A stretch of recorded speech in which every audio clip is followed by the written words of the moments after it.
자, 오늘은 42장이죠. 42장 보겠습니다. 이제 요셉의 연단이 이제 다 끝났습니다. 요셉의 연단이 끝나고 이제 13년 동안 보디발의 집에서 한 3년 있을 거라고 우리가 봅니다. 왜냐하면 청년 때가 됐으니까. 그리고 이제 감옥에서 한 10여 년 정도 있지 않았을까. 그래서 이제 30세에 약관의 나이 30에 애굽의 총리가 되어집니다. 하나님께서 놀라운 일을 행하셨지요. 그리고 이제 총리가 돼서 정말 그 바로의 꿈을 해결한 대로 이제 7년 동안 풍년이 됩니다. 그 풍년 들어서 아주 관리를 잘합니다. 얼마나 그 감옥에서부터 또 그 보디발 집에서부터 하나님께서 계속 그 국무총리가 될 수 있는 그 넘버2가 될 수 있는 그런 자질들을, 그런 재능들을, 그런 능력들을 훈련하셨기 때문에 아주 능숙하고 지혜롭게 요셉은 그 치리를 잘 했습니다. 그래서 7년 동안 놀라운 그 풍년이 일어난 것들을 창고에 가득 채웁니다. 모래알같이 많았다고 성경이 기록합니다. 이제 7년 풍년이 끝났습니다. 풍년이 끝나고 요셉은 37살이 됐겠죠. 그리고 이제 가뭄이 시작됩니다. 가뭄이 시작돼서 2년째 되는 날. 그 요셉이 몇 살입니까? 39살입니다. 여러분, 우리가 왜 야곱이 바다나람에 갔을 때 나이를 70세에서 80세로 보는가 하면요. 지금 이 약관의 나이, 지금 39입니다. 지금 요셉이 42장에 나오는 나이가. 근데 이때 야곱의 나이가 130세입니다. 그러면 130세에서 요셉의 나이 39살을 빼면요. 그 바다나람에서 요셉을 낳을 때 아버지 나이가 몇 살입니까? 91살입니다. 그렇죠? 91살에 이 요셉을 낳은 것입니다. 그럼 91살에서 그 당시 14년 전에 아담아람에 왔단 말이에요. 제일 나중에 낳았으니까. 그러면 90에서 14를 빼면 몇 살입니까? 언제 그 삼촌집에 간 것입니까? 그렇죠. 76을 봅니다. 그래서 75에서 76. 그래서 70에서 80세를 보게 되는 것입니다. 정확한 연도를 짚을 수는 없으니까. 그래서 여러분이 야곱이 막 청년 때에 30대, 40대에 바다나람에 가서 결혼한 게 아닙니다. 이해가 되셨죠? 야곱이 그 바다나람에 가서 삼촌 집에 갔을 때 이미 70세가 넘은 것으로 계산이 됩니다. 이 성경이. 근데 그 이후에 자녀를 13을 낳게 되죠. 디나까지. 그렇습니다. 이제 가뭄이 오기 시작합니다. 2년이 지났습니다. 42장 보겠습니다. 제가 공독합니다. 그때에 이제 2년 기근이 온 세상에 2년째 됐으니 얼마나 기근이 심하겠어요. 그럴 때 기근이 2년째 되는 때에 야곱이 훨씬 아들들보다 정보가 빨랐어요. 할아버지 130세 된 노인이 정보도 빠르고 그리고 여전히 그 가족을 그 총인도한 그 통솔하는 그런 아버지였어요. 그러니까 자녀들에게 어떤 권한이 있지 않았던 것 같아요. 그리고 유다도 밖에 나가서 살다가 다시 이제 집으로 돌아온 것 같습니다. 그래서 이제 모든 아들들이 있었는데 그 아들들에게 살림을 맡기지 아니하고 이제 야곱이 살림을 했던 것 같습니다. 그래서 이제 곡식이 막 떨어졌겠죠. 어떻게 하시는지 보겠습니다. 42장. 그때에 야곱이 애굽에 곡식이 있음을 보고 아들들에게 이르되 너희는 어찌하여 서로 바라보고만 있느냐. 손을 놓고 어떻게 해야 될지를 모르고 그냥 바라보고만 있는 거예요. 아들들이요. 아버지가 답답하지요. 2절 야곱이 또 이르되 내가 들은즉 저 애굽에 곡식이 있다 하니 너희는 그리로 가서 거기서 우리를 위하여 사오라. 그러면 우리가 살고 죽지 아니하리라. 이렇게 이제 아버지가 아들들을 보냅니다. 3절 요셉의 형 10사람이 애굽에서 곡식을 사려고 내려갔으나 4절 야곱이 요셉의 아우 베냐민은 그의 형들과 함께 보내지 아니하였으니 이는 그의 생각에 재난이 그에게 미칠까 두려워함이었더라. 왜 그랬을까요? 지금 재난이 미칠까 두려워했다고 그러죠? 그 사랑하는 그 아내 라헬의 아들들이었지 않습니까? 그런데다가 베냐민은 또 자기를 낳던 어머니가 돌아가셨잖아요. 얼마나 그 아들에 대한 그 마음이 그 애착이 가고 가엾게 여겨지고 그랬겠습니까? 그러다가 이제 이 요셉은 죽은 줄 알잖아요, 지금요. 그러니까 베냐민마저 상할까봐 아버지가 아주 노심초사하는 것입니다. 여기서 여러분요, 베냐민이요, 나이가 적은 사람이 아닙니다, 지금 요셉이 39 아닙니까? 그러니까 그 막단 아람에서 탈출했을 때 삼촌집에서 나오다가 그 에브랏길에서 아기를 낳았기 때문에 한 7살, 6살 정도 나이가 적게 봅니다. 그럼 39살에서 6살 정도 나려면 33살 베냐민이 그렇게 된 거지요. 그런데 나중에 그 가족들이 전부 애국으로 이주할 때 베냐민에게 아들이 10명이나 됩니다. 자녀가. 일찍 장가를 가서 자녀를 10명이나 낳은 것입니다. 베냐민이. 그러니까 베냐민이 아주 뭐 어린애 이렇게 불쌍하고 치근한 그런 어린애가 아닙니다, 지금. 근데 이제 그 아버지 마음에는 여전히 치근하고 불쌍하고 애비도 없이 살아고 막 이제 이런 생각이 들으신 거죠, 이제 야곱이. 이제 야곱은 못 보내고 이제 위로 10명 형들만 보냅니다. 5절. 이스라엘의 아들들이 양식 사러 간 자 중에 있으니 가나안 땅에 기근이 있음이라. 기근이 심했지요. 6절. 때에 요셉이 나라의 총리로서 그 땅 모든 백성에게 곡식을 팔더니 요셉의 형들이 와서 그 앞에서 땅에 엎드려 절하매. 요셉이 어떤 기분이었을까요? 지금부터 그러니까 이제 여기 지금 13년이고 또 22년이 지났단 말이에요. 22년 전에 자기를 그 보디발에게 팔고 거기서 또 감옥에 들어가고 그런 수많은 그렇게 자기한테 못되게 했던 그 형들이 자기가 꾼 꿈이 생각났겠죠? 자기 앞에서 지금 절을 하는 거예요. 요셉이 어떻겠어요? 요셉이 어떤가 한번 보세요. 8절. 요셉은 그의 형들을 알아보았으나 그들은 요셉을 알아보지 못하더라. 9절. 요셉이 그들에게 대하여 꾼 꿈을 생각하고 11개의 별집단이 자기한테 전하는 거, 또 11개의 별들이 자기한테 전하는 거, 이제 이런 꿈을 그거 이제 생각했겠죠?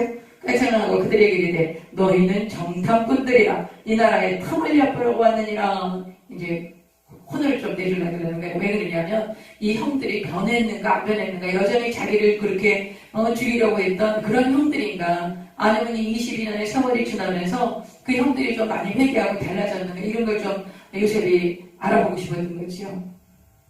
10절. 그들이 그에게 이르되 내 주여 아니니이다. 당신의 종들은 곡물을 사러 왔나이다. 우리는 다 한 사람의 아들들로서 확실한 자들이니 당신의 종들은 정탐꾼이 아니니이다. 요셉이 그들에게 이르되 아니라 너희가 이 나라에 틈을 엿보러 왔느니라. 그들이 이르되 당신의 종 우리들은 12형제로서 가나안 땅 한 사람의 아들들이라. 막내 아들은 오늘 아버지와 함께 있고 또 하나는 없어졌나이다. 자기 얘기를 하는 거죠. 14절. 요셉이 그들에게 이르되 내가 너희에게 이르기를 너희는 정탐꾼들이라 한 말이 이것이니라. 너희는 이같이 하여 너희 진실함을 증명할 것이라. 바로의 생명으로 맹세하노니 너희 막내 아우가 여기 오지 아니하면 너희가 여기서 나가지 못하리라. 가장 아픈 아킬레스건을 딱 건드리는 거예요. 아우 못 데리고 오죠. 아주 아버지가 지금 그 아들 얼마나 귀합니까? 그 다음 보겠습니다. 이거 16절. 너희 중 하나를 보내어 너희 아우를 데려오게 하고 너희는 갇히어 있으라. 내가 너희의 말을 시험하여 너희 중에 진실이 있는지 보리라. 바로의 생명으로 맹세하노니 그리하지 아니하면 너희는 과연 정탐꾼이니라. 이렇게 하고 이제 요셉이 정탐꾼으로 몰아세워서 형들이 어떻게 하나 보고 3일 동안 감옥에 가둡니다. 보겠습니다. 17절. 그들을 다 함께 3일을 가두었더라. 그 3일 동안 그 형들은 그 안에서 무슨 얘기를 했을까요? 아마 우리가 옛날에 요셉을 애굽에 팔았잖아. 우리가 그것 때문에 이렇게 고난을 당하는 걸 거야. 그런 생각하지 않겠어요? 보세요. 18절. 사흘 만에 요셉이 그들에게 이르되 나는 하나님을 경외하노니 너희는 이같이 하여 생명을 보존하라. 이 애굽의 총리인데 하나님을 경외한다 그러는 거예요. 근데 눈치 못 채는 거죠. 이 형들이 설마 그럴 리가, 이렇게 생각했죠. 19절. 너희가 확실한 자들이면 너희 형제 중 한 사람만 그 옥에 갇히게 하고 너희는 곡식을 가지고 가서 너희 집안에 굶주림을 구하고 너희 막내 아우를 내게로 데리고 오라. 그러면 너희 말이 진실함이 되고 너희가 죽지 아니하리라 하니 그들이 그대로 하니라. 21절. 이제 그들이 형님들 얘기하는 거죠. 그들이 서로 말하되 우리가 아우의 일로 말미암아 범죄하였도다. 그가 우리에게 애걸할 때에 그 마음에 괴로움을 보고도 듣지 아니하였으므로 이 괴로움이 우리에게 임하도다. 그런 얘기하는 거예요. 우리가 요셉에게 너무 잘못한 거야. 그러면서. 근데 르우벤도 그냥 얘기해요. 22절. 르우벤이 그들에게 대답하이르되 내가 너희에게 그 아이에 대하여 죄를 짓지 말라고 하지 아니하였더냐. 그래도 너희가 듣지 아니하였느니라. 그러므로 그의 핏값을 치르게 되었도다. 이러면서 마천이 그러는 거예요. 어쩌면 이 요셉은 큰형 루벤에게 좀 섭섭했을지 몰라요. 그 루벤이 살려주라고 그랬는데 루벤이 없는 사이에 자기가 팔려갔기 때문에 큰형한테 좀 섭섭한 마음이 있을 수도 있겠죠. 왜냐하면 이 시므온이라고 하는 두 번째 형을 볼모로 잡습니다. 원래 맏형을 잡아야 되잖아요. 우리가 일반적인 생각으로는 마지를 이제 이렇게 이제 그 인질로 삼는 것처럼 이렇게 이제 붙잡고 가두고 그리고 이제 다른 형제들을 보낼 것 같은데 이제 요셉이 형이 얘기하는 걸 루벤이 얘기하는 걸 듣고 자기가 오해하고 있었나 보다. 형님이 나를 이렇게 생각했는데 다른 형들이 그랬구나. 이제 이렇게 생각을 해서 시므온을 이제 가지게 된 것 같습니다. 보겠습니다. 이거는 제 말이 아니라 많은 주석가들이 그렇게 말씀을 하십니다. 제가 전해드리는 것입니다. 22절 루벤이 그들에게 대답하이르되 내가 너희에게 가히 내가 죄를 짓지 말라고 하지 아니하였더냐 그래도 너희가 듣지 아니하였느니라. 그러므로 그의 핏값을 치르게 되었도다. 여러분 지금 이 사람들 이 형들은 요셉이 이 말을 못 알아듣는 줄 알고 있겠죠. 그래서 이제 통역을 뒀는데 요셉은 다 알아듣고 있는 거지. 23절 그들 사이에 통역을 세웠으므로 그들은 요셉이 듣는 줄을 알지 못하였더라. 요셉이 그들을 떠나가서 울고 다시 돌아와서 그들과 말하다가 그들 중에서 시므온을 끌어내어 그들의 눈앞에서 결박하고 명하여 곡물을 그 그릇에 채우게 하고 각 사람의 돈은 그의 자루에 덜어넣게 하고 또 긴 양식을 길에 가다가 드시라고 양식을 그들에게 주게 하니 그대로 행하였더라. 이 형들이 말하는 것을 듣고 요셉이 너무나 그 지나온 22년의 세월들이 그리고 또 형들이 그냥 그 맏형이 그렇게 우리가 잘못해서 우리가 지금 그 아이의 핏값 때문에 이런 어려움을 당한다고 그렇게 얘기하는 걸 들으니까 이 형들이 이제 회개하였구나 이런 생각도 들고 동생이 잘 있다고 하니까 그런 마음 또 동생도 보고 싶고 이 22년 만난 형제들을 보면서 요셉의 마음이 어땠겠어요 여러분? 한번 그 마음을 한번 상상을 해보세요. 상상을 한번 해보세요. 얼마나 그 22년간의 그 세월 동안에 그립고 가고 싶고 보고 싶고 얼마나 그랬겠습니까? 그 형들에게 얼마나 섭섭했겠습니까? 아무리 요셉이 하나님께서 도와주셨지만 여러분 얼마나 그 마음이 섭섭하고 그럴 때가 많았겠어요. 근데 이제 그 형들이 정말 꿈에 하나님이 그 꿈을 주신 것처럼 나타나서 자기한테 절을 하니까 요셉이 정말 하나님이 그 꿈을 이루신 것도 감개무량하지만 하여튼 여러 가지 감정이 얽혀서 그 형들을 만난 그날 그 루벤 형의 말을 듣지 않지 방에 가서 혼자 실컷 우는 거죠. 굉장히 마음이 참 감개무량하고 그 아픈 기억들도 있고 하여튼 그랬을 것 같습니다. 아주 그 22년 만에 만나는 이 장면에서 그 다음에 이제 보겠습니다. 26절 그들의 곡식을 나귀에 싣고 그것을 떠났더니 한 사람이 여관에서 나귀에게 먹이를 주려고 그 자루를 풀었어요.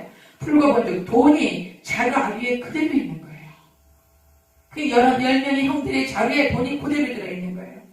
그가 그 형제에게 말하되 내 돈을 도로 넣었도다. 보라 자루 속에 있도다. 이에 그들이 혼이 나서 떨며 서로 돌아보며 말하되 하나님이 어찌하여 이런 일을 우리에게 행하셨는가. 아유 이게 더 불안한 거지. 그 다음 29절 그들이 가나안 땅에 돌아와 그러나 뭐 다시 돌아가지는 않았어요. 가나안 땅 아버지 집에 갔습니다. 그들이 가나안 땅에 돌아와 그들의 아버지 야곱에게 이르러 그들의 당한 일을 자세히 알리어 아뢰되 그 땅의 주인인 그 사람이 엄하게 우리에게 말씀하고 우리를 그 땅에 대한 정탐꾼으로 여기기로 우리가 그에게 이르되 우리는 확실한 자들이여 정탐꾼이 아니니이다. 우리는 한 아버지의 아들 12형제로서 하나는 없어지고 막내는 오늘 우리 아버지와 함께 가나안 땅에 있나이다 하였더니 그 땅의 주인인 그 사람이 우리에게 이르되 내가 이같이 하여 너희가 확실한 자들임을 알리니 너희 형제 중에 하나를 내게 두고 양식을 가지고 와서 너희 집안에 굶주림을 구하고 너희 막내 아우를 내게로 데려오라. 그러면 너희가 정탐꾼이 아니요 확실한 자들임을 내가 알고 너희 형제를 너희에게 돌리리니 너희가 이 나라에서 무역하리라 하더이다. 이렇게 아버지께 말씀을 드리지요. 그랬더니 이제 그래서 각기 자루를 35절 봅니다. 각기 자루를 쏟고 본즉 각 사람의 돈 뭉치가 그 자루 속에 그대로 있었어요. 그들과 그들의 아버지가 돈 뭉치를 보고 다 두려워하더니 그들의 아버지 야곱이 그들에게 이르되 너희가 나에게 내 자식들을 잃게 하도다. 요셉도 없어졌고 시므온도 없어졌거늘 베냐민을 또 빼앗아 가고자 하니 이는 다 나를 해롭게 하려다. 다 필요 없다 이놈들아. 그렇게 하시는 거죠. 이 37절 루벤이 그의 아버지에게 말하이르되 내가 그를 아버지께로 데리고 오지 아니하거든 내 두 아들을 죽이소서. 손주를 죽이라는 거예요. 그를 내 손에 맡기소서. 내가 그를 아버지께로 데리고 돌아오리이다. 맞지답지요. 그러나 장자권을 루벤은 빼앗깁니다. 왜 그럽니까? 아버지의 침상이 올라갔기 때문에 그렇습니다. 38절 야곱이 이르되 내 아들은 너희와 함께 내려가지 못하리니. 내 아들이 누굽니까? 베냐민을 얘기하는 겁니다.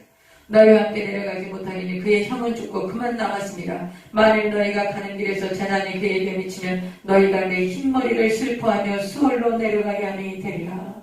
나는 너무 내가 이 아들이 없으면 내가 이제 죽게 될 것이다. 이 아들이 절대 못 데려가냐 이렇게 얘기하시는 거죠. 43절 그 땅에 기근이 심하고 이거 뭐 가져가는 곡식이 얼마나 되겠습니까? 여러분 그 낙타에다가 곡식을 얼마나 실을 수 있겠어요? 근데 야곱 가족들이 많았단 말이에요. 지금 이제 70명이 애국으로 오게 되거든요. 그 70명이 먹기 시작하면 곡식이 뭐 오래 안 가죠. 금방 떨어졌겠죠. 43절 그 땅에 기근이 심하고 그들이 애굽에서 가져온 곡식을 다 먹으며 그 아버지가 그들에게 이르되 이제 어쩔 수 없는 거예요. 뭐 혹시 구할 데가 없습니까? 다시 가서 우리를 위하여 양식을 조금 사오라. 유다가 아버지에게 말해 이르되 그 사람이 우리에게 엄히 경고하여 이르되 너희 아우가 너희와 함께 오지 아니하면 너희가 내 얼굴을 보지 못하리라 하였으니 아버지께서 우리 아우를 우리와 함께 보내시면 우리가 내려가서 아버지를 위하여 양식을 사려니와 아버지께서 만일 그를 보내지 아니하시면 우리는 내려가지 아니하리니 그 사람이 우리에게 말하기를 너희의 아우가 너희와 함께 오지 아니하면 너희가 내 얼굴을 보지 못하리라 하였음이니이다. 이스라엘이 이르되 이스라엘이 누굽니까? 야곱이시죠. 이스라엘이 이르되 너희가 어찌하여 너희에게 또 다른 아우가 있다고 그 사람에게 말하여 나를 괴롭게 하였느냐.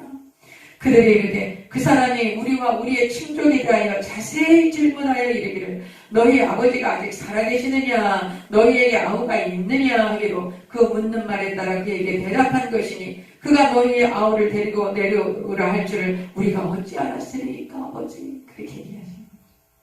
유다가 8절 유다가 그의 아버지 이스라엘에게 이르되 저 아이를 나와 함께 보내시면 우리가 곧 가리니 그러면 우리와 아버지와 우리 어린아이들이 다 살고 죽지 아니하리이다. 내가 그를 위하여 담보가 되오리니 아버지께서 내 손에서 그를 찾으소서. 내가 만일 그를 아버지께 데려다가 아버지 앞에 두지 아니하면 내가 영원히 죄를 지리이다. 우리가 지체하지 아니하였더라면 벌써 2번 갔다 왔으리이다. 여러분 여기 이제 계속 그 유다가 요셉에게도 유다가 이제 또 이제 그 요셉을 설득하는 그 변화하는 이야기가 또 나옵니다.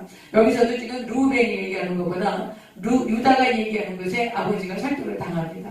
그러니까 유다가 굉장히 그 영향력이 있었고 또 어떤 그 리더십이 있었던 것 같아요. 어쨌든 유다의 가문을 통해서 예수님께서 오시게 되는 것입니다. 그러니까 유다가 아버지에게 이런 말씀을 드리니까 이제 그 이스라엘 야곱이 이제 하락을 합니다.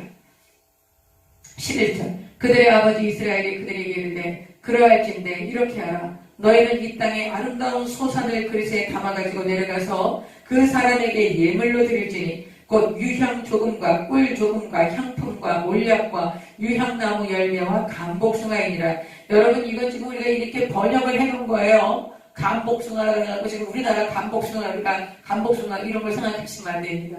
그 당시 이스라엘의 그 가나안 땅에 있었던 그런 그 아주 그 진귀한 물품들이라고 생각하시면 되는데 우리가 구체적으로 이거 어떤 것인지는 정확히 알 수 없습니다. 그 다음 12절 너희 손에 각절의 돈을 가지고 너희 자루하기에 도로 넣어졌던 그 돈을 다시 가지고 가라. 혹 잘못이 있었을까 두렵더라. 계산 잘못했을지 모르니까 돈을 다 가져가는 것이죠. 그리고 이제 내 아우도 데리고 떠나 다시 그 사람에게로 가라. 그러면서 14절 야곱이 하나님께 신뢰합니다. 하나님을 의지하는 14절 보겠습니다. 전능하신 하나님께서 그 사람 앞에서 너희에게 은혜를 베푸사 그 사람으로 너희 다른 형제와 베냐민을 돌려보내 하시기를 원하노라. 내가 자식을 잃게 되면 이르리로다. 그 가뭄이 들어서 모든 사람들이 기근에 시달리고 있으니까 더 이상 베냐민을 붙들고 있어서 다른 모든 가족들을 기근에 죽게 할 수는 없는 것이죠. 그러니까 이제 그 베냐민을 함께 보내게 됩니다. 이제 형제들이 베냐민을 데리고 이제 이렇게 11명의 형제가 출발을 합니다. 가나안 땅에서 애굽으로 가고 있습니다. 15절. 그 형제들이 예물을 마련하고 갑절의 돈을 자기들의 손에 가지고, 지난번에 그게 다 돈이 들어있었으니까 그 돈과 이번에 가서 양식을 살 돈을 가져가니까 이제 갑절의 돈을 가져가야 되겠죠. 갑절의 돈을 자기들의 손에 가지고 베냐민을 데리고 애굽에 내려가서 요셉 앞에 서니라. 요셉을 22년 만에 만납니다. 베냐민을 보게 됩니다. 아주 막 정말 요셉이 어떤 감정이었겠어요? 그 마음이 어땠겠어요? 그 내색할 수 없는데 그 형들이 그 요셉을, 그 베냐민을 데리고 왔을 때 요셉의 마음이 어땠겠습니까, 여러분? 여러분, 이렇게 이 성경 속으로 좀 여러분이 들어가셔야 됩니다. 자, 보겠습니다. 16절. 요셉은 베냐민이 그들과 함께 있음을 보고 자기의 청지기에게 이르되 이 사람들을 집으로 인도해드리고 짐승을 잡고 준비하라. 이 사람들이 정오에 나와 함께 먹을 것이니라. 17절. 이 청지기가 요셉의 명대로 하여 그 사람들을 요셉의 집으로 인도하니 그 사람들이 요셉의 집으로 인도되며 두려워하여 이르되 전번에 우리 자루에 들어있던 돈의 일로 우리가 끌려드는도다. 이는 우리를 억류하고 달려들어 우리를 잡아 노예를 삼고 우리의 나귀를 빼앗으려 하리로다. 그러니까 자기네들이 잘못한 게 있기 때문에 이 요셉은 지금 마음이 편치 않아요. 그 요셉을 우리가 그때 왜 그렇게 했을까? 요셉의 핏값으로 우리가 지금 이렇게 고난을 당한다. 우리를 종으로 삼을 거야. 이게 도둑이 제발 소린 거죠. 얼마나 여러분, 우리가 죄를 짓고 나면 이렇습니다. 그래서 죄를 회개하는 것, 죄사함을 받는 것이 얼마나 귀한 것인지 모릅니다. 여러분, 우리가 죄사함을 받지 않았으면 이 죄가 계속 자라납니다. 죄는 장성하고 그 죄가 장성한 다음에 사망을 낳는 것입니다. 이 죄가 해결이 안 되니까 형들이 계속 그냥 막 스스로 자기들이 그 올무에 걸리고 있는 것입니다. 19절. 그들이 요셉의 집 청지기에게 가까이 나아가 그 집 문 앞에서 그에게 말하여 이르되 내 주여 우리가 전번에 내려와서 양식을 사가지고 여간에 이르러 자루를 풀어본즉 각 사람의 돈이 전에 그대로 자루하기에 있기로 우리가 도로 가져왔고 양식 살 다른 돈도 우리가 가지고 내려왔나이다. 우리의 돈을 우리 자루에 넣은 자는 누구인지 우리가 알지 못하나이다. 그가 이르되 너희는 안심하라. 두려워하지 말라. 너희 하나님 너희 아버지의 하나님이 재물을 너희 자루에 넣어 너희에게 주신 것이니라. 너희 돈은 내가 이미 받았느니라 하고 시므온을 그들에게로 이끌어내고 그들을 요셉의 집으로 인도하고 물을 주어 발을 씻게 하며 그들의 나귀에게 먹이를 주더라. 아주 융숭한 대접을 한 것입니다. 25절. 그들이 거기서 음식을 먹겠다 함을 들었으므로 예물을 중단하고 요셉이 정오에 오기를 기다리더니, 그래서 이제 요셉이 집으로 왔어요. 26절. 요셉이 집으로 오매 그들이 집으로 들어가서 예물을 그에게 드리고 땅에 엎드려 절하니. 요셉의 꿈이 완전히 이루어진 것이죠. 꿈은 이루어집니다. 27절. 요셉이 그들의 안부를 물으며 이르되 너희 아버지 너희가 말하던 그 노인이 안녕하시냐? 아직도 생존해 계시느냐? 아버지가 130세 되셨으니까 벌써 22년 전에 집을 떠나오지 않았습니까? 28절. 그들이 대답하되 주의 종 우리 아버지가 평안하고 지금까지 생존하였느이다 하고 머리 숙여 절하더라. 꿈이 완전히 이루어진 것입니다. 제가 이 성경을 보면서 상당히 의문을 가졌던 게 있었어요. 20년간, 그러니까 17년간은 굉장히 그 13년간은 굉장히 고생을 합니다. 이 요셉이. 정말 그 감옥에 있을 때까지. 30세에 이제 그 애굽의 총리가 되어서 지금 이제 9년 차입니다. 그러면 7년 흉년이 들었을 때 그가 애굽의 그 모든 권력을 장악하고 있는데 왜 그때 아버지를 찾아가지 않았을까? 그런 생각 한번 해볼 수 있죠. 그때 아버지를 찾아가서 아버지 내가 이렇게 잘 됐고 우리 형들 나를 보시오 이렇게 하면서 이제 이렇게 할 수 있지 않습니까? 근데 그때는 안 찾아갔단 말이죠. 그렇게 자기가 애굽의 그 권력을 가지고 있고 뭐 진짜 잘 나가고 있고 금이 환영할 수 있는 거 아닙니까? 근데 그때 안 갔단 말이죠. 이것도 하나님의 계획 중에 하나였을까요? 하여튼 우리가 그렇게 봐야 할 것 같습니다. 보겠습니다. 이제 그 29절 보겠습니다. 요셉이 눈을 들어 자기 어머니의 아들 자기 동생 베냐민을 보고 얼마나 기가 막히겠어요. 그 엄마 없이 엄마가 날 때 돌아가셔갖고 그 형 손을 잡고 그 아기 때부터 형 뒤만 돌돌 따라다니면서 그냥 그 그 베다는 형들, 이복 형들이 얼마나 요셉을 질투하고 시기했습니까? 그 힘없는 요셉과 베냐민을 뭐 좋게 대우하지 않았을 것 같아요. 아버지 안 보는 데서는 뭐 가끔씩 한번 조박지도 하나 조박지 않았을까요? 별로 나이 차이가 안 납니다. 이 형제들이. 여러분 13년 동안 그날 이제 14년 동안 결혼 생활을 하지 않았습니까? 이제 라헬하고 결혼할 때까지 14년 동안 11형제를 낳은 것입니다. 그러니까 막 한 해에 두 아들을 낳을 수도 있는 거예요.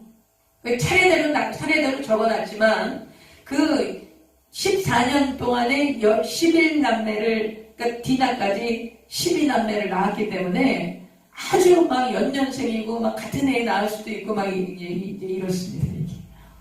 그러니 올망졸망한 그 애들이 얼마나 이 요셉과 베냐민을 그 아버지가 편애하기 때문에 형들이 안 이뻐해서 요셉을 죽이려고 할 정도였으니까. 그러니 그 동생을 두고 22년이나 와 있었을 때 그 베냐민이 얼마나 그리웠겠어요. 얼마나 걱정이 됐겠어요. 한시도 요셉의 생각 속에서 베냐민이 떠나지 않았을 거예요. 그리고 하나님께 기도했겠죠. 내 동생 베냐민을 지켜달라고. 그러지 않았을까요? 전 그랬을 것 같아요. 항상 요셉의 기도에는 항상 요셉을 하나님을 경외하면서 하나님께 말씀드린 것, 하나님 내 동생 요셉을 지켜주세요. 베냐민을 지켜주세요. 그랬을 것 같아요. 보십시오. 얼마나 그 베냐민을 보고 막 그 서러움이 북받쳐 오르는지. 29절 요셉의 눈을 들어 자기 어머니 아들 자기 동생 베냐민을 보고 이르되 너희가 내게 말하던 너희 작은 동생이 이 아이냐? 어린 소년이 아니에요. 지금 30대 초반에 그리고 아이가 10명이나 됩니다. 이 아이냐? 그가 또 이르시되 소자여 하나님이 내게 은혜 베푸시기를 원하노라. 이 말을 하고 더 이상 목이 메어서 이제 말을 못하는 거예요. 더 이상 말했다가는 자기의 본심이 다 드러날 것 같아. 그래서 요셉이 자기 방으로 갑니다. 30절 요셉이 아우를 사랑하는 마음에 북받쳐 급히 울 것을 찾아 안방으로 들어가서 울고 더 이상 목이 메어서 말을 못하는 거지. 그 22년 동안 죽었는지 살았는지 자기를 죽이려고 했던 이 형들이 그 동생은 가만히 두었을까? 하나님 내 동생 베냐민을 구원해 주세요. 내 동생 베냐민을 지켜주세요. 그러면서 얼마나 그 베냐민에 대한 애틋한 마음이 있었겠어요. 그런데 그 동생이 지금 이렇게 와서 있는 걸 보니까 그 감동이, 그 감격이 이루 말로 못하는 거죠. 정말 끌어안고 실컷 울고라도 싶은데 그게 안 되니까, 그렇게 할 수 없으니까 이제 막 북받치는 서러움, 그동안의 그 모든 그 한없는 서러움과 눈물이 이제 요셉을 방해가지고 혼자 실컷 울게 하는 거죠. 요셉의 마음이 느껴지시죠? 이제 울고 31절 얼굴을 씻고 나와서 그 점을 억제하고 이제 절제를 하죠. 억제하고 음식을 차리라 이렇게 해서 이제 그 시공들이 음식을 차립니다. 31절 그들이 요셉에게는 따로 차리고 요셉은 이 유대인 지금 이 이스라엘 자손들 야곱의 자손들은 이 지금 애굽이 이방인 아닙니까? 같이 식사 안 합니다. 그러니까 그걸 요셉이 알고 자기가 따로 차리는 거예요. 그래서 상을 따로 차리고 그와 함께 먹는 애굽 사람에게도 따로 차립니다. 그리고 애굽 사람은 히브리 사람과 같이 먹으면 부정하게 입었다. 그러니까 이제 애굽 사람 입장에서는 히브리 사람은 이방인인 거죠. 그러니까 같이 먹지 않았습니다. 그런데 이제 더 희한한 것은 그 형들의 식사를 딱 대접을 하는데 장유 유서대로 장자 차순대로 쭉 자리를 정해서 앉힙니다. 이걸 보고 형제들이 어리둥절한 거죠. 우리가 다 나이도 비슷비슷하고 어쩌면 한 해에 둘이 태어났을 수도 있어요. 뭐 이러고 그런데 어떻게 그 순서를 다 하는 거야. 종이. 이 요셉의 종들이. 그래서 아주 자리를 루벤, 시므온, 레위, 유다, 뭐 스불론 막 이렇게 쫙 앉힙니다. 놀라겠죠? 보겠습니다. 33절 그들이 요셉 앞에 앉되 그들의 나이에 따라 앉히게 되니 그 나이에 따라서 앉혔더니 그들이 서로 이상히 여기더라. 요셉이 자기 음식을 그들에게 주되 베냐민에게는 다른 사람보다 5배나 준 거예요. 5배나 주니 그들이 마시며 요셉과 함께 즐거워하였더라. 이제 음식과 이제 곡식을 사가지고 돌아가는데 또 요셉이 이제 형들이 정말 자기 동생 베냐민을 잘 보살펴 줄 것인지 그동안에 정말 마음은 완전히 회심이 됐는지 이런 걸 좀 확인을 해야 됐었어요. 그래서 베냐민의 자리에 금잔, 은잔을 넣습니다. 이 은잔은 점치는 것이었다고 그러는데 요셉은 점을 치지는 않았습니다. 그러나 하여튼 그 애굽의 술사들이 점치는 것 같은 은잔이 요셉의 집에도 있었던 것 같아요. 이건 아주 굉장히 귀하게 여겼던 것이지요. 그래서 이 잔을 베냐민의 갇힌 자루에다가 넣습니다. 그리고 이제 그 형들을 다시 돌아오게 하고 너희가 정탐꾼이 맞다 이러면서 이제 그 형들이 어떻게 반응하는가 요셉이 보게 됩니다. 그때 유다가 쭉 이야기를 합니다. 지나온 이야기를 쭉 하면서 우리에게 동생이 하나 있었습니다. 근데 이제 우리가 그 동생에게 너무나 잘못했습니다. 그러면서 그 이야기를 유다가 긴 이야기를 합니다. 그 이야기를 쭉 할 때 요셉의 마음이 풀어집니다. 아, 형들이 이제 정말 자기의 잘못을 깨닫고 이제 돌아왔구나. 자기들이 정말 잘못했다라고 생각하고 이제 정말 회개했구나. 이것을 확인하게 됩니다. 그 과정을 지금 또 한 번 이렇게 이제 요셉이 이제 그 과정을 다시 한번 시도를 하는 것입니다. 44장 보겠습니다. 요셉이 그의 청지기에게 명하여 이르되 양식을 각자의 자리에 운반할 수 있을 만큼 적어. 낙타에 얼마나 운반할 수 있겠어요. 그러나 하여튼 최대한 운반할 수 있는 치우라는 거죠. 그리고 각자의 돈을 그 자리에 도로 넣어라. 청지기에게 시키는 거예요. 그 집 요셉의 청지기들에게. 그리고 또 내잔, 곧 은잔을 그 청년의 자루 위에 넣고 그 양식 값 돈도 함께 넣어라. 그렇게 이제 청지기한테 쓰니까 요셉이 시킨 대로 청지기들이 다 했겠죠.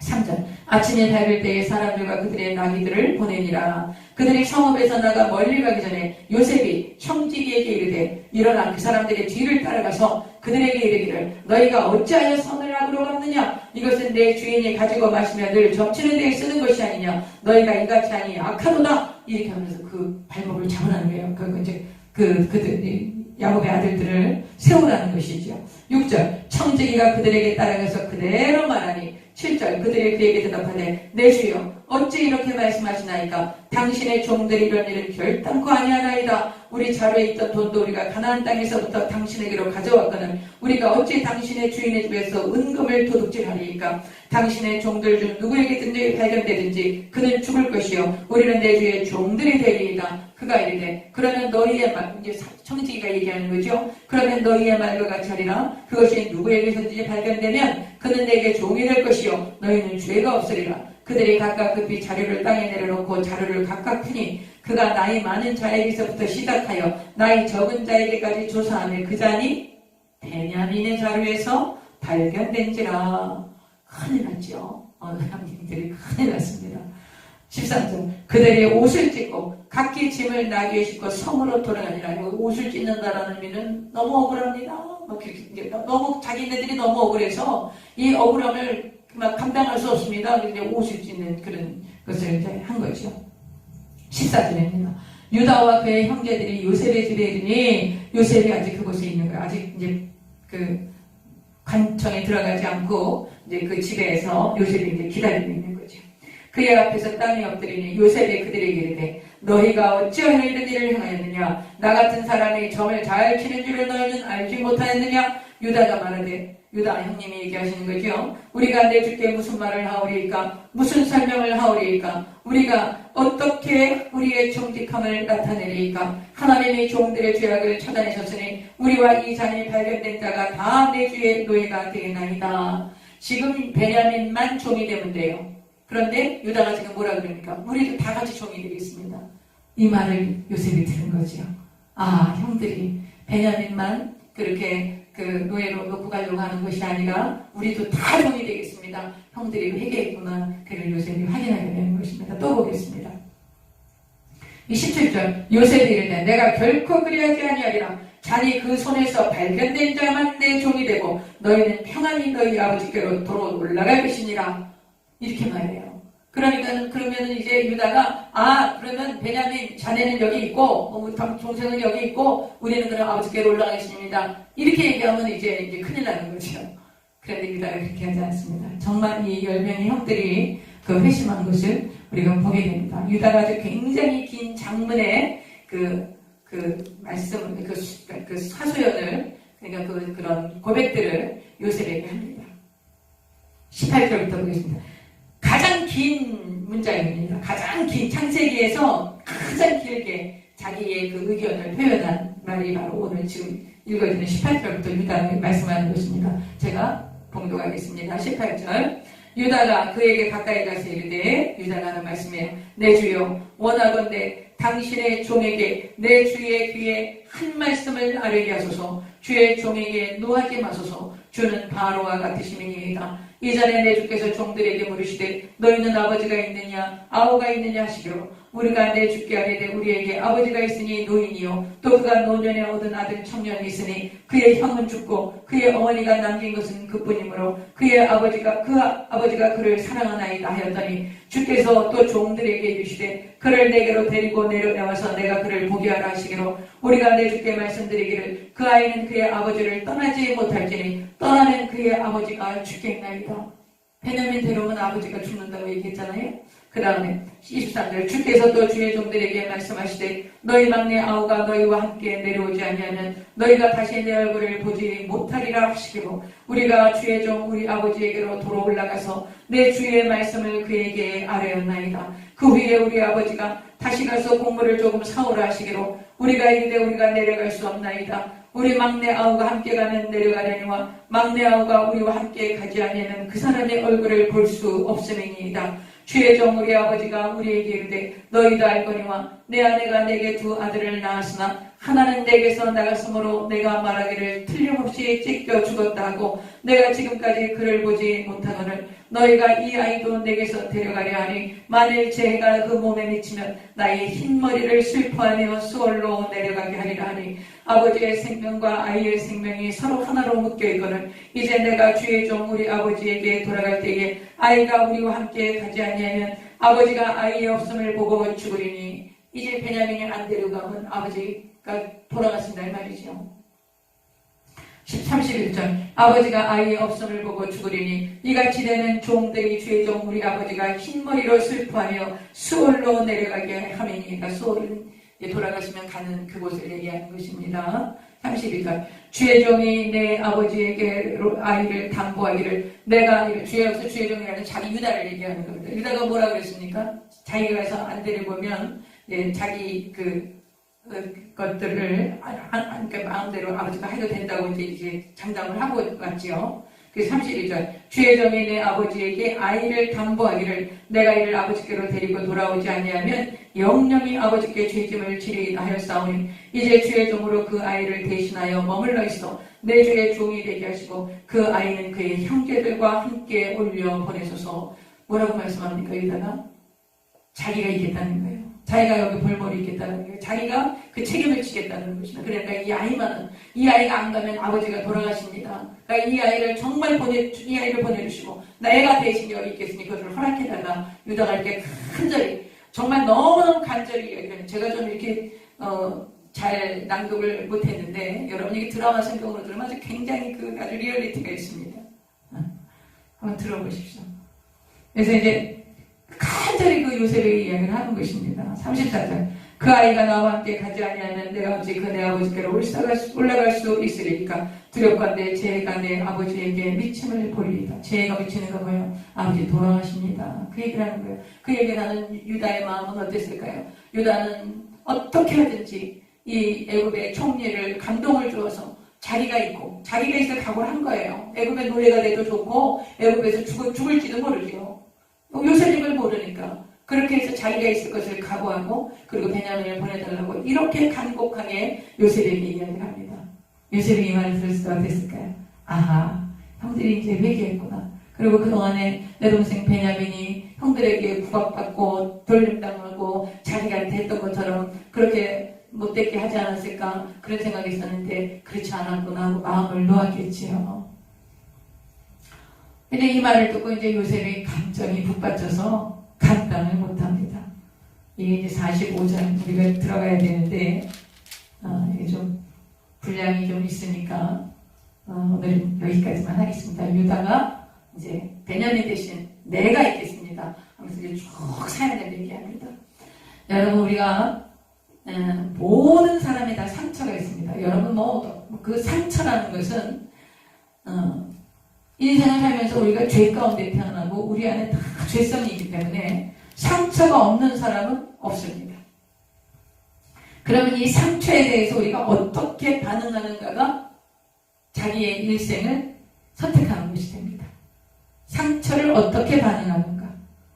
그래서 여러분과 제가 예수님을 믿지 않으면 이 상처가 회복이 안 됩니다. 이 상처가 잠깐 가려워지지만 이 상처로 인한 다른 열매들, 상처로 인한 이 쓴 열매, 이 쓴 열매들이 우리 안에 있다, 우리 삶 속에 있다가 반드시 그것이 나타나게 됩니다. 그래서 그 상처에 대한 반응이 똑같은 가정에서 자랐어도요. 그럼 대부분 뭐 똑같은 가정에서 한 가정에서 자랐으면 거진 같은 환경에서 같은 상처를 받고 자랄지는 모릅니다. 그러나 그렇다고 해서 모든 자녀들이 동일하게 성장, 모든 사람이 동일하게 살아가지 않습니다. 거기에 반응하는 것에 대해서 우리의 일생이 달라지는 것입니다. 여러분, 우리 지금 이 요셉은 정말 역기능의 가정에서 태어난 거예요. 그리고 어머니가 6살 되던 해에 동생을 낳다가 돌아가시고요.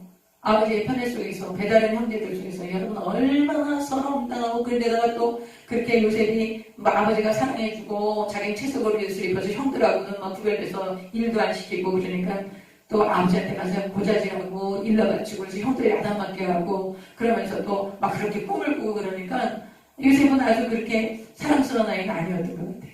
그러니까 아주 좀 미움받게 좀 그렇게 했던 것 같아요. 그래서 그렇게 가혹하게 형들에게 팔려가고 온갖 고생을 치르지만 거기에 대해서 요셉이 반응한 것은 하나님을 경외했다는 거예요. 그런데 제가 알고 있는 그 형제들, 청년들 중에 한 형제가 어머니가 이제 성폭행을 당해서 자기를 낳게 됩니다. 아버지를 모르는 거예요. 그러니까 아버지를 모르고 이 아이가 이제 성장을 하는데 난장판으로 삽니다. 진짜 그 어머니는 알코올 중독에 마약 중독자로 이제 이렇게 살고 그리고 그 어머니가 무슨 낙이 있겠습니까? 그래서 그렇게 살고 이 아이는 자기 아버지가 누군지를 모르고 태어나서 그냥 막 정말 너무 난장판으로 너무 형편없이 비참하게 이렇게 살다가 이 아이가 19살에 복음을 듣습니다. 복음을 듣고 이제 예수님을 만나죠. 그래서 변화가 되고 그리고 이제 자기가 어디에서 와서 세상에 들어가는지 깨닫게 됩니다. 그래서 이 청년이 고백한 것이 나는 내가 육신의 아버지가 누군지 모른다. 그러나 나를 창조하시고 나를 이 땅에 내 어머니를 통해서 보내신 것은 살아계신 하나님이시라고. 창조자 하나님, 전능하신 하나님, 나를 만드시고 창조하시고 내 인생에 하나님의 창조의 계획과 목적이 있다는 것을 이 청년이 분명히 깨닫게 됩니다. 그래서 이 청년이 이제 예수님을 만나고 이제 목회자가 되기까지, 그래서 아주 지금도 미국에서 굉장히 목회를 잘하는 이제 그런 분이 계십니다. 물론 미국 사람이죠. 근데 이제 여러분, 우리가 상처에 대한 반응에 대해서 여러분이 책임지셔야 합니다. 그래서 우리 성도들 이렇게 만나보면요, 정말 그냥 다 그 마음의 아픔들이 너무나도 많습니다. 근데 이제 그 아픔들을 처리하는 것을 잘 못해요. 그래서 와서 이제 누구 때문이라고 그러고, 내가 부모님 때문에, 남편 때문에, 아내 때문에 막 이제 이렇게 돼서 내가 지금 이 모양 이 꼴입니다. 이러면서 이제 막 서러워서 이제 울고 막 이러시죠. 그래서 그런 상황에서는 아무것도 안 들립니다. 그래서 여러분이 만약에 여러분 주변에 그런 분들이 계시면 일단은 좀 받아주시고 안아주시는 게 필요합니다. 일단은 받아주시고 안아주시고 그리고 나서 이제 좀 마음이 가라앉고 그리고 여러분을 통해서 그 하나님의 사랑이 좀 흘러 들어가야 합니다. 그래야 귀가 열려서 말씀이 들립니다. 진짜 아파서 너무 영혼이 너무 힘들고 아파하는 사람들에게 이것이 진리입니다. 이 진리가 이러니까 이대로 행하십시오. 이걸 믿어야 됩니다. 여러분, 그러면 안 믿어집니다. 그리고 우리가 또 그런 얘기도 해요. 아이고, 내가 하나님 보고 믿지, 사람 보고 믿나? 이렇게 얘기하죠, 우리가요. 사람 보고 믿습니다. 하나님 보입니까? 안 보입니다. 사람을 보고 믿습니다. 그러니까 저와 여러분이 상처받고 아픈 그런 분들, 우리가 다 상처가 있습니다. 저도 그렇고 여러분들도 아마 그럴 것입니다. 하나님 우리를 어떻게 다루셨는가 한번 생각해 보십시오. 하나님 우리를 얼마나 기다려주셨는지 아시겠죠? 우리가 얼마나 못됐겠습니까, 하나님께. 교회 다니고 예수 믿는다고 그러면서 우리가 너무 하나님께 못되게 많이 했습니다. 근데 하나님 거 다 기다려주셨어요. 오래오래 기다려주시고, 그리고 스스로 깨닫고 돌아오도록 말씀을 통해 보내시고, 사람을 보내시고, 이렇게 수많은, 그리고 계속 하나님 주시는 메시지는 내가 너를 사랑한다고 하시는 메시지였어요. 그것이 어디에서 이루어졌어요? 십자가에서 이루어진 거지요. 내가 너를 사랑한 거 봤지? 내가 너를 위해서 십자가에 못 박혀 죽었잖아. 내 온몸을 찢고 내 물과 피를 다 쏟아서 내가 너가 죄인이었을 때 내가 너를 위해서 그 모든 죄를 사하고 내가 너를 용서하고 너를 사랑한 거야. 네가 나를 대적하고 나하고 원수되었을 때 내가 너를 위해서 죽으심으로 내가 너에 대한 사랑을 확증해 놓은 거야. 변하지 않아. 그 사랑은 확증해 놓으신 거예요. 내가 하나님 나랑 원수야. 내가 하나님 알지 못할 때 하나님하고 원수야. 그리고 내가 아직 죄인이야. 사망의 길로 가야 돼. 불과 영으로 타는 지옥불로 가야 돼. 그랬을 때 내가 너를 위해서 십자가에 죽은 거야. 그래서 내가 너에 대한 사랑을 확증해 놓은 거야.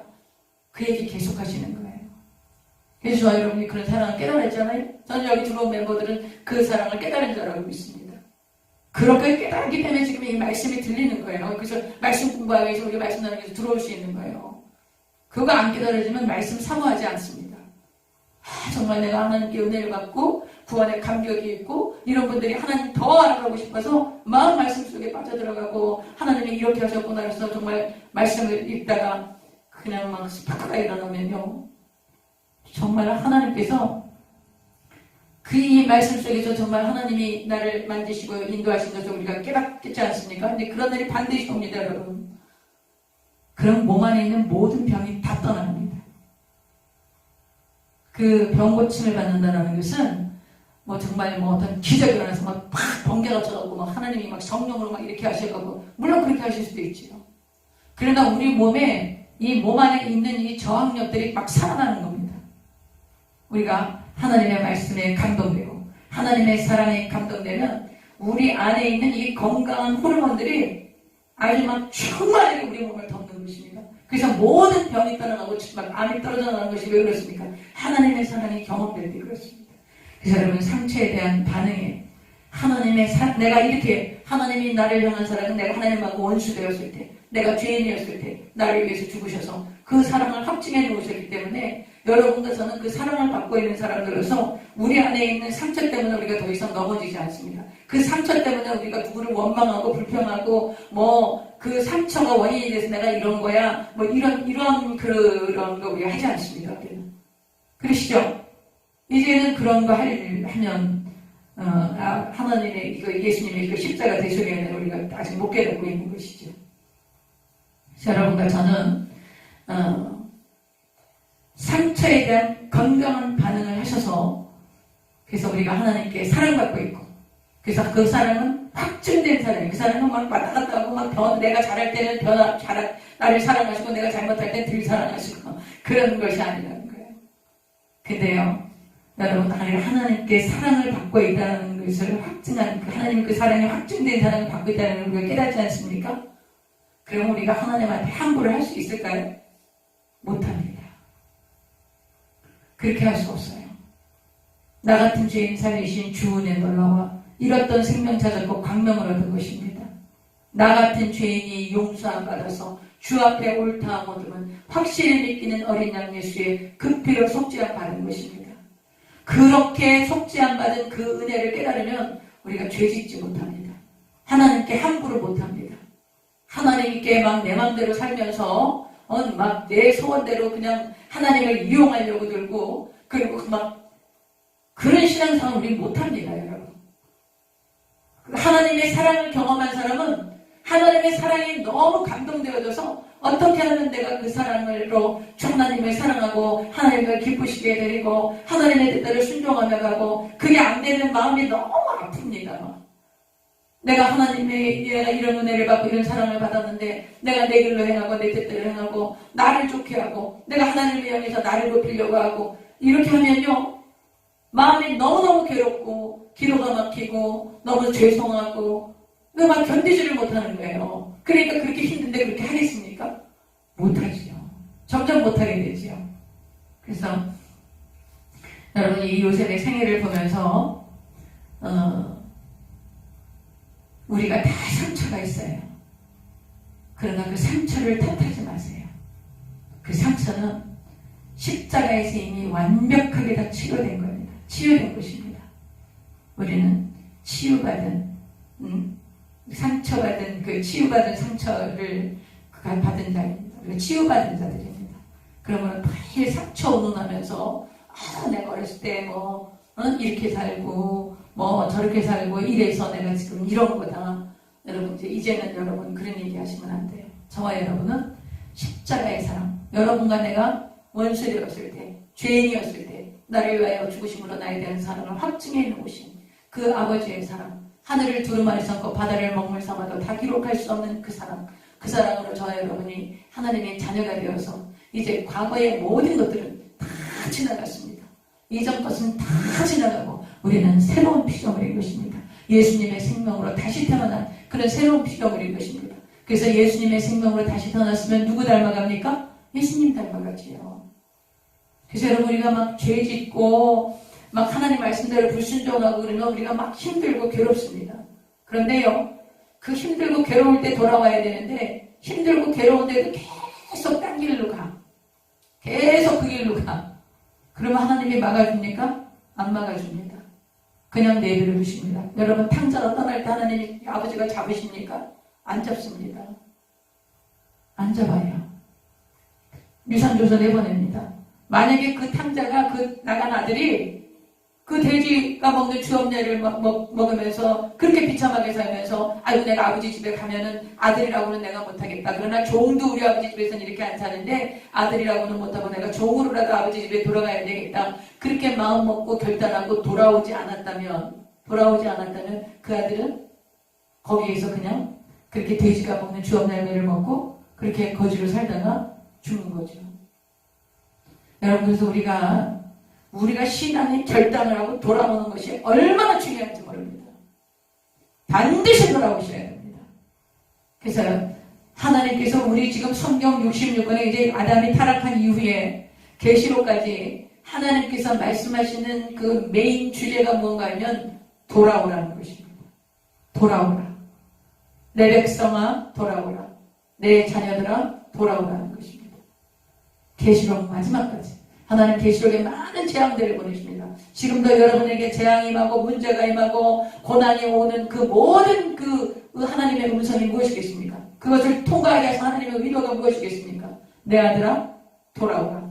내 딸아 돌아오라는 것입니다. 돌아와서 아버지 집에 오면 하나님께 아버지께서 살찐 송아지를 잡아 잔치를 배설하시고 금가락지를 끼우고 신발을 신기고 새 옷을 입히고 그리고 목을 어긋안고 그 아들을 환영하여서 천국의 잔치를 베푸시는 그 하나님이 우리 아버지시라는 것입니다.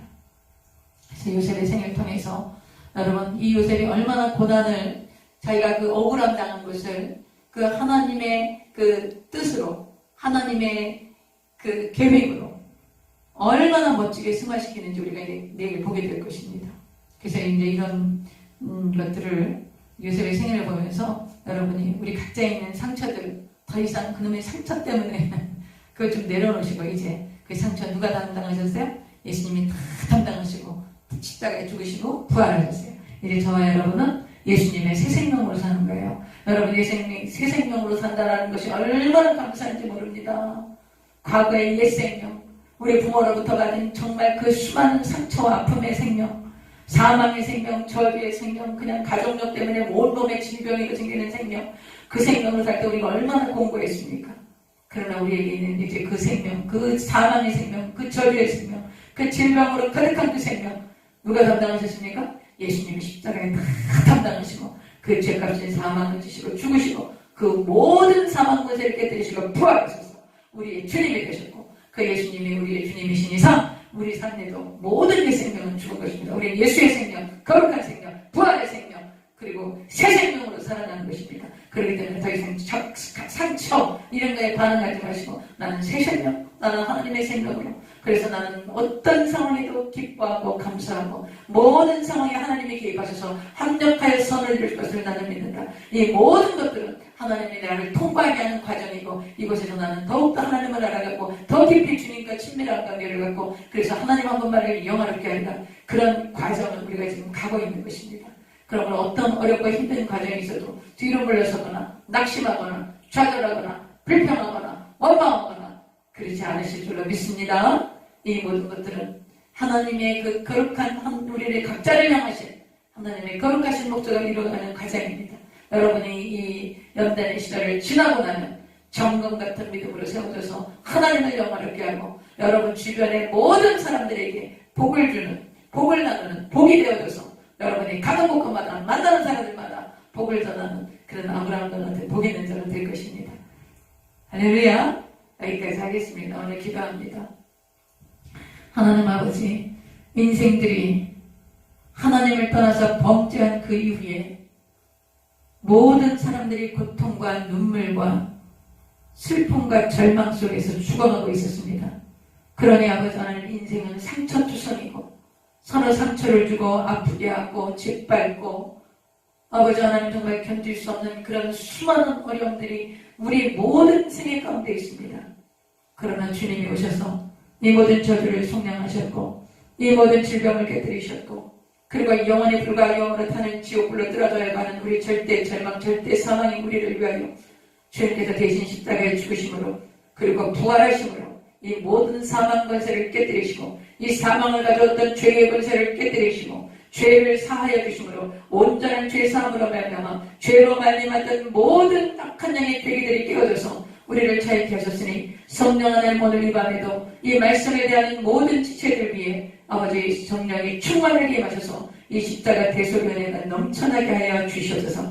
어떤 상황도 주님 결국 합력하여 선을 이루게 하실 것이며, 하나님은 전능하시고 능치 못함이 없으시므로 아버지 우리 성도들의 모든 삶에 하나님의 그 합력하여 선을 이루시는 그 거룩한 뜻을 이루어 가실 것입니다.